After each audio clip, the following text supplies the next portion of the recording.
ఉంటారు, మీకు తెలుసు బాగా చదివిన వాళ్ళు కూడా ఉంటారు, బాగా చదివి కూడా సక్సెస్ కాని వాళ్ళు కూడా ఉంటారు. అర్థమవుతుందా? It's true. కరెక్ట్ కదా? బాగా చదివి కూడా సక్సెస్ కాని వాళ్ళు ఉంటారు. వాళ్ళ టైం బాగాలేకో అదృష్టం బాగాలేకో బాగానే కాదు. చదవడం బాగానే చదవచ్చు, ఎవరైనా చదవచ్చు.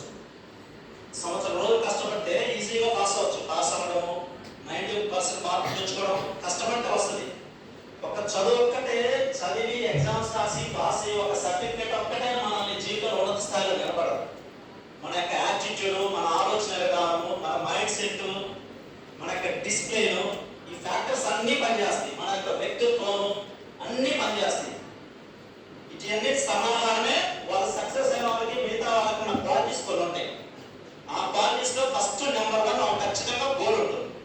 చేస్తాను గోల్ ఉంటేనే మీరు ఏదైనా సాధిస్తారు. గోల్ లేకపోతే మీకు అనవసరం. చదువుతారు, 10th అయిపోతే ఇంటర్ అయిపోతుంది, లేకపోతే ఇంటర్ అయిపోయి నాకు ఒక పెళ్లి సంబంధాలు వస్తారు, వాడు కట్టు పెడతారు, పోతారు.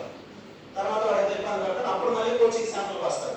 పెళ్లి చేసుకొని అప్పుడు వస్తారు కోచింగ్ సెంటర్లో చదువుకోవడానికో ఏదైనా జాబ్ కొట్టడానికో. ఎందుకంటే మీకన్నా తక్కువ చదివిన ఉద్యోగాలు కొట్టినారు. నాకన్నా నేను తక్కువ చదివాను, ఏం ఉద్యోగం వచ్చిందో నేను బాగా చదివాను, నాకు ఈ కట్ట పెట్టారు, నాకు బాగా అప్పుడు బాగుంటుంది. అప్పుడు పోయి కోచింగ్ సెంటర్లో ఎదురాలు చేస్తారు. అర్థమైందా? ఖచ్చితంగా గోల్ పెట్టుకోండి. గోల్ పెట్టుకున్నారంటే మీ ఇంట్లో వాళ్ళు కానీ ఎటువంటి ఆలోచనలు తెలియజేయాలని ఏం రావు. మీకు తెలియకుండానే మీ మాటల్లో, మీ ఆలోచనలో ఆ గోల్కి సంబంధించిన పదాలే వస్తుంటాయి. మీ మైండ్లో అది పెరిగి మహాలక్షణ తెలియదు.